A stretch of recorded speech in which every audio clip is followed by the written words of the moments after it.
আজকে আবার নতুন একটি ভিডিও নিয়ে তোমাদের সামনে চলে এলাম। আমি আজকে নিয়ে এসেছি দেখো পঞ্চম শ্রেণীর আমার গণিত পৃষ্ঠা নম্বর 87। পৃষ্ঠা নম্বর 87তে দেখো, পৃষ্ঠা নম্বর 87তে আছে হাতে কলমে। আর কোনটা করব না, পৃষ্ঠা নম্বর 88টা করব। পৃষ্ঠা নম্বর 88টা করব। এবার কাগজের রং না করেই ভগ্নাংশের কোনটা বড় কোনটা ছোট দেখি। এই দুটো পৃষ্ঠা এখন করব। ভিডিওটি দেখার সময় তোমরা অবশ্যই এই বইটি হাতের কাছে রাখবে, তাতে তোমাদের ভিডিওটি দেখার তোমাদের সুবিধা হবে। তাহলে প্রথমেই দেখো, হাতে কলমে তিনটি বৃত্তাকার সমান কাগজের টুকরো নিলাম এবং রং করলাম, মানে তিনটি একই মাপের বৃত্তাকার কাগজ। তাহলে দেখো, প্রথমটি দুভাগ করে এক ভাগ রং করা হয়েছে, তাহলে একের দুই অংশ হলুদ রং দিয়েছে। তার পরেরটি দেখো, চার ভাগ করা হয়েছে, এক ভাগ, দু ভাগ, তিন ভাগ, চার ভাগ, চার ভাগের এক ভাগ রং করা হয়েছে, তাহলে একের চার অংশ কমলা রং করেছে। তার পরেরটা দেখো, ক ভাগ করা হয়েছে, এক ভাগ, দু ভাগ, তিন ভাগ, চার ভাগ, পাঁচ ভাগ, ছ ভাগ, সাত ভাগ, আট ভাগ করা হয়েছে, এবং আট ভাগের একটি ভাগে করা হয়েছে নীল রং করা হয়েছে, তাহলে একের আট অংশ নীল রং করা হয়েছে, একের আট অংশ নীল রং করা হয়েছে। তাহলে কেমন করে বুঝবো কোন রং বেশি? তাহলে হরগুলো সমান করার চেষ্টা করি। তাহলে হরগুলোর যদি সমান করার চেষ্টা করি, দেখো এর আছে 2, এর আছে 4, এর আছে 8 হরগুলো। তাহলে এই হরগুলিকে আমরা যদি দেখো, একের 2 ভগ্নাংশ, তাহলে একের 4 একের 8 ভগ্নাংশের হর হচ্ছে 2, 4, 8। তাহলে 8 হলো 2, 4-এর গুণিতক, অর্থাৎ 2 আর 4 এবং 8-এর যদি আমরা লসাগু করি কি পাবো না 8 পাবো। 2, 4, 8-এর লসাগু করলে আমরা 8 পাবো। এবার দেখো, এই 8কে প্রথমে এই যে একের তোমার হচ্ছে একের 2, একের 2কে নিয়েছে, তাহলে 8কে 2 দিয়ে ভাগ করলে 4 পাবো, সেই 4কে লবের সঙ্গে গুণ করব, হরের সঙ্গে গুণ করব। তারপরে দেখো কত না একের 4, তাহলে একের 4কে হচ্ছে এই 8কে 4 দিয়ে ভাগ করব, 8কে 4 দিয়ে ভাগ করলে 2 পাবো, সেই 2 হচ্ছে একের লবের সঙ্গে গুণ করব, হরের সঙ্গে গুণ করব। আবার 8কে 8 দিয়ে ভাগ করলে 1 পাবো, সেই 1 হচ্ছে একের লবের সঙ্গে গুণ করব, হরের সঙ্গে গুণ করব। তাহলে কি হলো দেখো, এখানে 4-এর 8 হলো, এখানে 2-এর 8 হলো, এখানে 1-এর 8 হলো। তাহলে যেহেতু একই সংখ্যা দিয়ে ভগ্নাংশের লব ও হর গুণ করলে ভগ্নাংশের মানের কোনো পরিবর্তন হয় না। তাহলে এবার দেখো ভগ্নাংশগুলি তাহলে একই হর বিশিষ্ট, আর কি পেয়েছি 4-এর 8, 2-এর 8, 1-এর 8। তাহলে যেহেতু একই হর বিশিষ্ট হয়েছে, সুতরাং উপরটা যার বড় সেই সংখ্যাটি বড়, উপরটা যার বড় সেই সংখ্যাটি বড়। তাহলে 4-এর 8 বড়, তারপরে 2-এর 8, তারপরে 1-এর 8। এবার দেখো 4-এর 8টি কোত্থেকে আসছে না 1-এর 2 থেকে আসছে, তাহলে 1-এর 2 মূল ভগ্নাংশটি এখানে বসাবো। আবার 2-এর 8টি কোত্থেকে আসছে না 1-এর 4 থেকে আসছে, 1-এর 4 থেকে আসছে। আর 1-এর 8টি, তাহলে এইখানে একটা জিনিস লক্ষ্য করো, তাহলে 8, 8, 8, তাহলে একই লব বিশিষ্ট ভগ্নাংশের ক্ষেত্রে ধরো এটা একই লব বিশিষ্ট ভগ্নাংশ হয়েছে, আর এটা একই হর বিশিষ্ট হয়েছে, তাহলে একই লব বিশিষ্ট, লবগুলো সব একই, দেখো লবগুলো সব একই। তাহলে লবগুলো সব একই হলে এবার এই যে তাহলে এখানে কোন ভগ্নাংশটি বড় বলছে না এই ভগ্নাংশটি বড় বলছে, তাহলে লবগুলো সব একই হলে যার হরটা ছোট সেই বড়। তাহলে লবগুলি সব একই হলে যার হরটা ছোট সেই বড়। তাহলে একই লব বিশিষ্ট ভগ্নাংশের যেটির হর ছোট সেই ভগ্নাংশটি বড় হয়, সেই ভগ্নাংশটি বড় হয়, বড় হয়। আবার দেখো, আবার যেটির হর বড় সেই ভগ্নাংশটি কি হয়, যেটির হর বড়, তাহলে যেটি দেখো তাহলে একই লব বিশিষ্ট, যার হর বড়, তাহলে যার হর বড় এটা ছোট, তাহলে যার হর বড় সেটি ছোট, সেই ভগ্নাংশটি ছোট, সেই ভগ্নাংশটি ছোট, সেই ভগ্নাংশটি ছোট। তাহলে এখানে কি বলে পেলাম আমরা না একই লব বিশিষ্ট ভগ্নাংশের যেটির হর ছোট সেই ভগ্নাংশটি বড়, আবার যেটির হর বড় সেই ভগ্নাংশটি ছোট হয়, সেই ভগ্নাংশটি ছোট হয়। এবার কাগজ রং না করেই ভগ্নাংশের কোনটা বড় কোনটা ছোট দেখি। তাহলে দেখো ভগ্নাংশ 1-এর 5, 2-এর 15, তাহলে দুটি ভগ্নাংশ আছে, একটি 1-এর 5 আছে, একটি 2-এর 15 আছে। ভগ্নাংশ দুটির হর এবং হর হচ্ছে 5 এবং 15, যেহেতু 15 5-এর গুণিতক, মানে তাহলে 15 5-এর লসাগু দেখো, তাহলে গুণিতক মানে 15 আর 5-এর লসাগু যদি আমরা ধরি 5 3 15 5 1, তাহলে লসাগু কত পেলাম? না লসাগু পেলাম 5 গুণ 3 সমান 15। তাহলে লসাগু পেলাম 15। তাহলে প্রথম ভগ্নাংশটি দেখো 1-এর 5, তাহলে এর হর কত? 5। তাহলে 15কে যদি 5 দিয়ে ভাগ করি, দেখো 5 3 15, তাহলে এখানে এই যে 1 গুণ 3 আর 5 গুণ 3, তাহলে কত পেলাম আমরা? না 3-এর ভগ্নাংশ পেলাম। তাহলে এবার ভগ্নাংশ দুটির হর একই পেলাম, ভগ্নাংশ দুটির হর একই পেলাম। তাহলে 2-এর 15 3-এর 15 হর একই পেলাম, হর একই পেলাম। তাহলে একই যেহেতু হর পেলাম, দেখো তাহলে এটা হচ্ছে 3-এর 15, এটা হচ্ছে 3-এর 15, তাহলে 3-এর 15 আর 2-এর 15, 3-এর 15 আর 2-এর 15।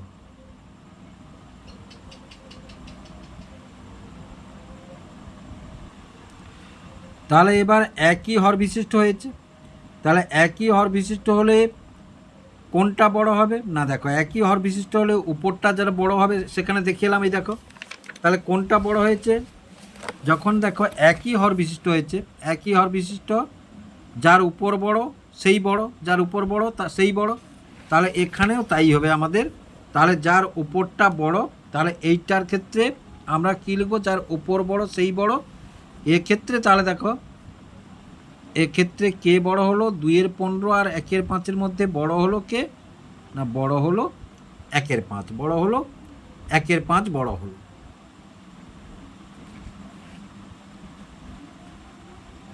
এবার তার পরেরটা দেখো, তাহলে 2-এর দাগে কি আছে? একই হর বিশিষ্ট ভগ্নাংশে পরিণত করো, একই হর বিশিষ্ট ভগ্নাংশে পরিণত করো।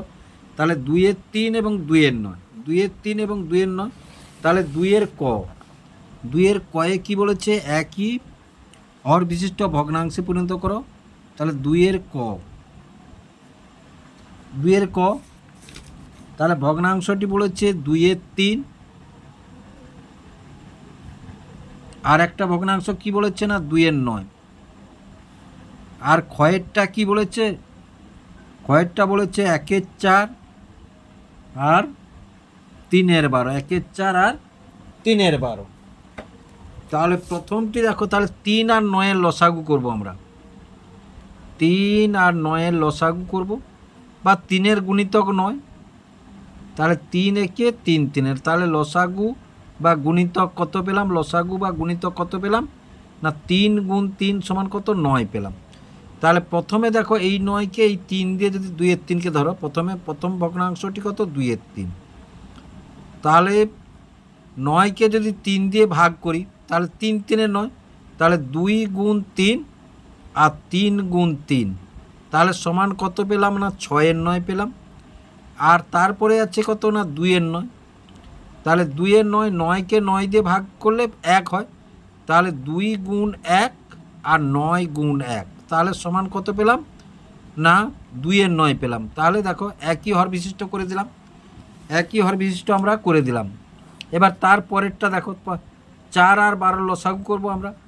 তাহলে 4 12 লসাগু কত হবে? 4 12 লসাগু হবে, তাহলে 2-এ দিলে 2 2-এ আর 2 6, আবার 2-এ দাও, 2 1-এ 2 3-এ, তাহলে 2 2-এ 4 3-এ 12, তাহলে লসাগু বা গুণিতক কত পেলাম? না 12 পেলাম। যেহেতু 4-এর গুণিতক 12, 4-এর গুণিতক 12 মানে লসাগু 12 পেলাম। তাহলে প্রথম ভগ্নাংশটি কত? না প্রথম ভগ্নাংশটি হচ্ছে 1-এর 4। তাহলে 12কে যদি 4 দিয়ে ভাগ করি, তাহলে 4 3-এ 12, তাহলে 1 গুণ 3 আর 4 গুণ 3 সমান কত? 3-এর 12। তারপরের ভগ্নাংশটি কি আছে? না 3-এর 12, 12কে যদি 12 দিয়ে ভাগ করি 1, তাহলে 3 গুণ 1 আর 12 গুণ 1 সমান কত? না 3-এর 12।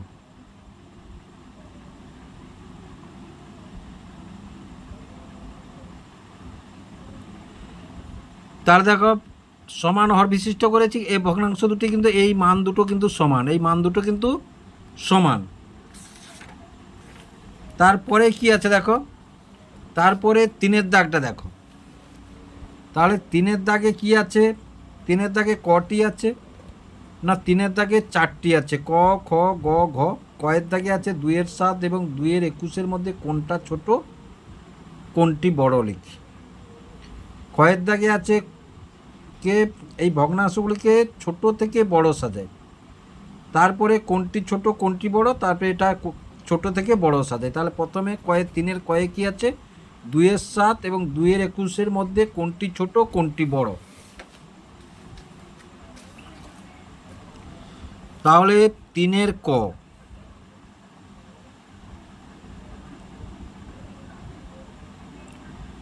তাহলে 2-এর 7 ও 2-এর 21 ছোট বড় বাঁচতে হবে। তাহলে দেখো এখানে আমরা কি পাবো না 7-এর গুণিতক 21, সুতরাং লসাগু কত হবে 21। তাহলে প্রথমে 2-এর 7, তাহলে 21কে যদি 7 দিয়ে ভাগ করি, 7 দিয়ে ভাগ করলে 7×3 = 21, তাহলে 3, সেই 3 কার সঙ্গে গুণ হবে, লবের সঙ্গে গুণ হবে আর 7-এর সঙ্গেও গুণ হবে। তাহলে কত 6-এর 21, কত পেলাম 6-এর 21। তারপরের যে ভগ্নাংশটি আছে 2-এর 21, তাহলে 21কে 21 দিয়ে ভাগ করলে 1 হয়, সেই 1 লবের সঙ্গে গুণ হবে আর হরের সঙ্গেও গুণ হবে। তাহলে 2 × 2 আর 21 × 21, 21 × 21। তাহলে এইবার দেখো কোনটা ছোট কোনটা বড় আমরা নিশ্চয়ই বুঝতে পারছি। দেখো এরও হর 21, এরও হর 21, তাহলে হরগুলি যদি সমান হয়, ওপরের সংখ্যাটি লব যার বড় সেই সংখ্যাটি বড়, লব যার বড় সেই সংখ্যাটি বড়। তার মধ্যে তাহলে এখানে আমরা কি লিখতে পারি, দেখো প্রথমে লিখবো আমরা 6-এর 21, 2-এর 21, এটা কোত্থেকে আসছে না 2-এর 7 আর 2-এর 21, এই হলো। অথবা অতএব নির্ণেয় ছোট ভগ্নাংশটি 2-এর 21 এবং বড়টি 2-এর 7, বড়টি 2-এর 7। তারপরে 3-এর খটি দেখো কি আছে, 3-এর ক্ষয়ে আছে 1-এর 4, 1-এর 8 ও 1-এর 16। এদেরকে ছোট থেকে বড় সাজায়, এদেরকে ছোট থেকে বড় সাজায়। তাহলে প্রথমে 4, 8, 16, 2-2-এ 2-4-এ 2 আসছে, আবার 2-এ দাও, 2-1-এ 2-2-এ আর 2-4-এ আবার 2-এ দাও। তাহলে 2-1-এ 2-2-এ, 2-2-এ 4, 4-2-এ 8, 8-2-এ 16। তাহলে কত হলো লসাগু বা গুণিতক কত হলো না 16, 16 হলো। তাহলে প্রথম ভগ্নাংশটি কি না 1-এর 4, তাহলে 16কে যদি 4 দিয়ে ভাগ করি তাহলে 4×4 = 16, সেই 4 লবের সঙ্গেও গুণ হবে হরের সঙ্গেও গুণ হবে। তাহলে 4-1-এ 4, 4×4 = 16। তারপরে ভগ্নাংশটি 1-এর 8, তাহলে 16কে যদি 8 দিয়ে ভাগ করি তাহলে 8×2-এ 16, সেই 2 লবেও গুণ হবে আর হরেও গুণ হবে, তাহলে 2-এর 16। এবার হচ্ছে 1-এর 16, তাহলে 16কে 16 দিয়ে ভাগ করলে 1, তাহলে 1 গুণ 1 আর 16 গুণ 1, তাহলে 1-এর 16 কত হলো না 1-এর 16। তাহলে এইবার ভগ্নাংশগুলি দেখো সবগুলো লব সমান হয়ে গেছে। তাহলে সবগুলো লব যদি সমান হয়ে যায় তাহলে ছোট কোনটা, ছোট এটা, তারপরে এটা, তারপরে এটা, কারণ যার লব ছোট সেই একই হর বিশিষ্ট, যার লব ছোট সেইটা ছোট। তাহলে আমাদের কি বলেছে ছোট থেকে বড়, ছোট থেকে বড়। তাহলে 1-এর 16 তারপরে 2-এর 16, তারপরে 4-এর 16, এখান থেকে তাহলে 1-এর 16, তারপরে 1-এর 8, তারপরে 1-এর 4, এই হলো। অথবা ছোট থেকে বড় সাজিয়ে পাই, অতএব ছোট থেকে বড় সাজিয়ে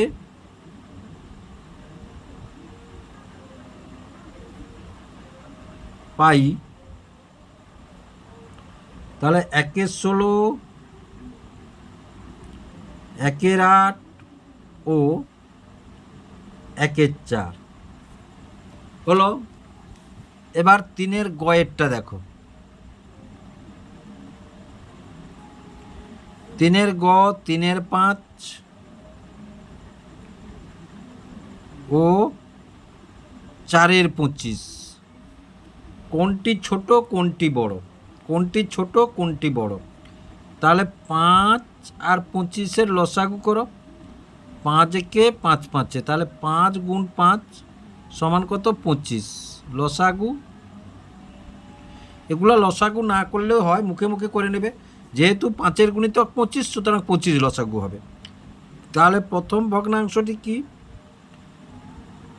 3-এর 5, তাহলে 25-কে 5 দিয়ে ভাগ করলে 5-5-এ 25, সেই 5 গুণ হবে লবের সঙ্গে এবং হরের সঙ্গে, তাহলে 15, 5-3-এ 15, আর এটা 5-5-আ 25।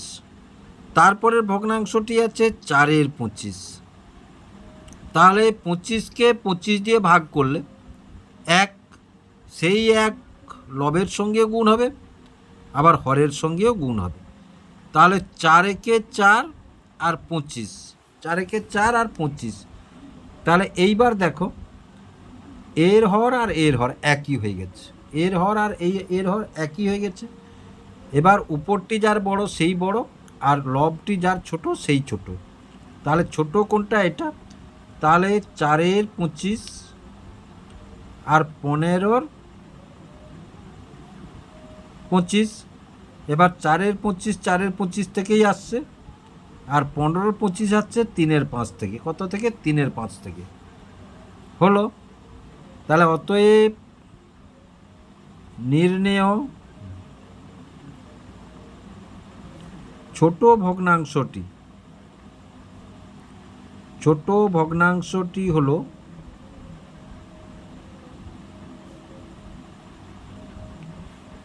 ছোট ভগ্নাংশটি হলো 4-এর 25 এবং বড়টি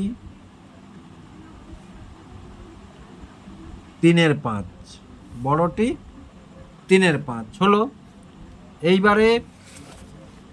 এবার ঘয়েরটা দেখো। 1-এর 3, 1-এর 9, 1-এর 27-কে ছোট থেকে বড় সাজাই। তাহলে 1-এর 3, তাহলে 3-এর ঘ, 1-এর 3, 1-এর 9 ও 1-এর 27, 3, 9, 27, তার 3, 9-এর গুণিতক 27।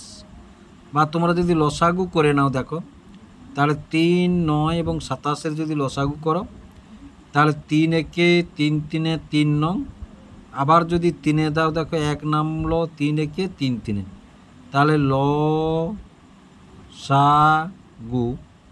সমান কত? 3 গুণ 3 গুণ 3 সমান কত? 27।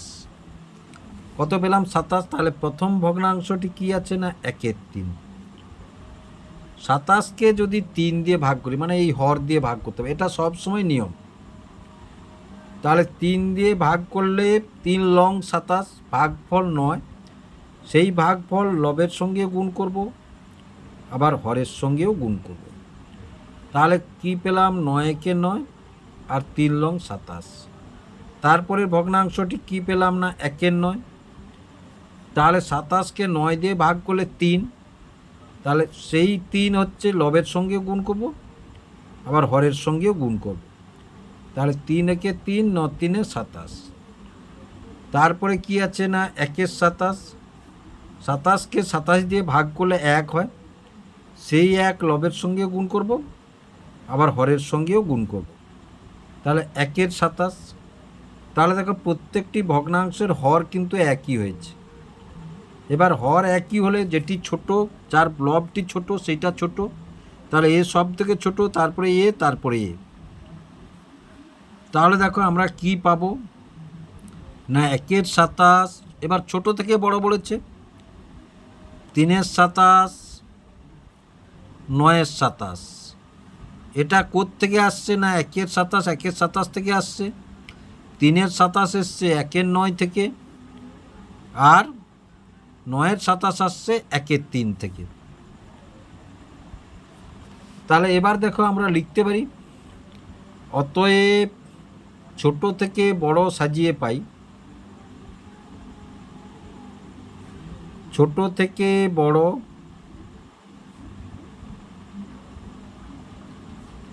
সাজিয়ে পাই